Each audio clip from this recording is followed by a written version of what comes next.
ଠକ ମାନଙ୍କର ଏକ ନୂଆ ଯୋଜନା ଯାହାକି ଲୋକଙ୍କଠାରୁ ଟଙ୍କା ଠକେଇ ନେବା ପାଇଁ ବିଭିନ୍ନ ଯୋଜନା କରିଥାନ୍ତି। ଏବେ ଗତ କିଛି ଦିନ ହେବ ନ୍ୟୁଡ୍ କଲ୍ ସ୍କାମ୍ ନାଁରେ ଚାଲିଛି ବହୁତ ଠକେଇ। ପ୍ରଥମେ ଫେସବୁକ୍ରେ ଫ୍ରେଣ୍ଡ ରିକ୍ୱେଷ୍ଟ କରିବେ, ଆଉ ଚାଟ୍ କରିବେ, ତାପରେ ନ୍ୟୁଡ୍ ଭିଡ଼ିଓ କଲ୍ କରିବେ, ତାପରେ ହେବ ବ୍ଲାକମେଲିଂ। ଏମିତି ଅନେକ ଲୋକ ଶିକାର ହେଉଛନ୍ତି। ଜଣେ ଯୁବକ ମଧ୍ୟ ଥିଲେ, ଓଡ଼ିଆ ଯୁବକ ଥିଲେ। ତାଙ୍କୁ ଆସିଥିଲା ଏମିତି ଏକ କଲ୍ ଏବଂ ପଇସା ପାଇଁ କରାଯାଉଥିଲା ବାରମ୍ବାର ବ୍ଲାକମେଲ୍। ଜାଣିବା ପୁରା ଡିଟେଲ୍ସ ବିଷୟରେ।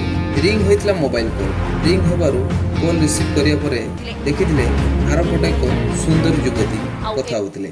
ସ୍କ୍ରିନ୍ରେ ଥିବା ଯୁବତୀକୁ ଦେଖି ଆପଣ ଜାଣିପାରୁଥିବେ ସେଇ ଯୁବତୀ ଯିଏ ମିଠା ମିଠା କଥା କହୁଥିଲେ ଆଉ କିଛି ସମୟ କଥା ହେବା ପରେ ଚାଲି ଯାଇଥିଲେ ତାଙ୍କ ବାଥରୁମକୁ। ତାପରେ ଯୁବତୀ ଜଣକ ସବୁ ସୀମା ଟପି ଯାଇଥିଲେ, ସମ୍ପୂର୍ଣ୍ଣ ଉଲଗ୍ନ ହୋଇଯାଇଥିଲେ।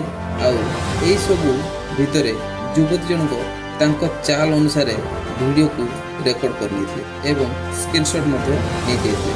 ଆଉ ତାପରେ ଆରମ୍ଭ କରିଥିଲେ ବ୍ଲାକମେଲିଂ। ହଠାତ୍ ହ୍ୱାଟ୍ସଆପ୍ରେ ମେସେଜ୍ ଆସିଲା, ଡିଲିଟ୍ ଅର୍ ଅପଲୋଡ଼, ଜଲ୍ଦି କୁହ। ଏହି ଭିଡ଼ିଓଟି ଆପଣଙ୍କ ଫ୍ରେଣ୍ଡସ୍ सर्कल किंबा रिलेशनशिप सर्कल किंबा एफबी कॉन्टैक्ट मु शेयर करदेवी। जल्दी पैसा दियो नहले मुझे भाइराल करदेवी। बारंबार आसीथिला धमक। जेतेबेले से लोक जनक तांकर डिटेल्स नबाकू चाहिथिले, चलंतु से बेलर किछि वॉइस रिकॉर्ड आपण सुनि नियंतु। तेरा मामला तो जो भोसड़ी के फोन पे गूगल पे चलाते हो तो तुम पेमेंट करो, नहीं तो भाड़ी फिर वो लगा गाली में तो पैसे भेज रहा है नहीं भेज रहा। अरे वो फ्रेंड्स को बोला था भेजने के लिए, वो नहीं भेज रहा है। तो मेरे पास 700 रुपया कैसे मैं भेजूँ मेरे को बताओ। तुम्हारे पास कितना है बताओ, तुम्हारे पास कितना है? 700 रुपया। तुम्हारे अकाउंट में कितना है? अकाउंट में नहीं, कैश है 700 रुपया। 700 रुपया तो किसी दोस्त फ्रेंड से बोल के डलवा दो, नहीं तो कोई बात नहीं, मार चुदाओ अपना। तुम सुबह रेडी हो जाओ जेल में जाने के लिए, ठीक है? तो कैसे करे मेरे को बताओ। किंतु युवतीर धमक रे से डरी जाई नथिले, चाहिथिले तांकर डिटेल्स किछि संग्रह करिया पे। किंतु युवती जनक बहुत चालाक थिले। आउ तांको सहित एक युवक मध्य भी थिला। से युवक जनक अश्लील भाषा रे गाली मध्य करुथला, युवती जनक मध्य भी करुथिले। किंतु तांको चालटी सफल होई नथिला।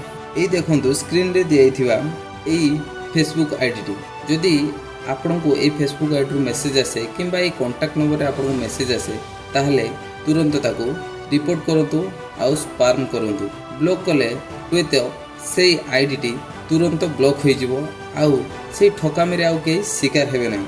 हेले किए ए सुंदरी कोठी ऑपरेट हेउची ए भलिया स्कैम कहा पाखरे ए सब तथ्यर रिपोर्ट नहीं। किंतु आपण टिके सावधान हेले आपण ब्लैकमेल रो शिकार हेबारु बर्ती जिवे। तेणु अजना नंबर रू वीडियो कॉल आसुथिले किंबा मेसेज आसुथिले आपण ताकू उठांतु नहीं, आउ पूर्वरु सतर्क हो जातु।